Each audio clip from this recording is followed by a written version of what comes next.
Oui, merci, Monsieur le Président. Pour notre part, on est en désaccord avec une partie de l'analyse de François Hollande et de Xavier Lacombe. On considère que ce fonds il est capital pour les maires, d'autant qu'ils sont confrontés, et vous le savez bien, à des difficultés budgétaires croissantes, et d'autant plus aujourd'hui, notamment avec la suppression de la taxe d'habitation, qui est probablement une recette en moins pour les petites communes et pour toutes les communes d'une manière générale. On considère que c'est un peu le chaînon manquant, aujourd'hui, ce fonds PAES, au nouveau règlement des aides proposé lors de cette session et le schéma montagne.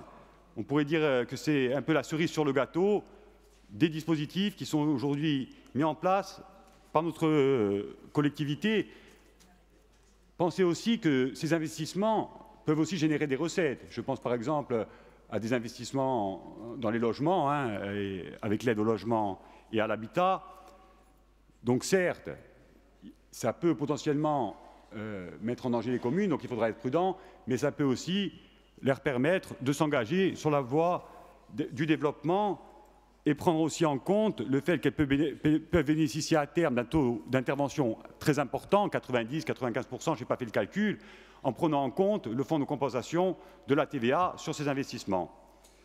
De manière plus globale, et pour résumer l'ensemble un peu de nos discussions cet après-midi, finalement, un fonds d'ingénierie financière, ce fonds PAES, un nouveau règlement d'aide aux communes, un schéma montagne renforcé et ambitieux, une prise en compte des contraintes réelles des communes, tous les ingrédients réunis, les planètes alignées, pour résorber à la fois la fracture territoriale et permettre la revitalisation de l'intérieur, une aux priorités, encore une fois, de notre majorité, qui se concrétise aujourd'hui.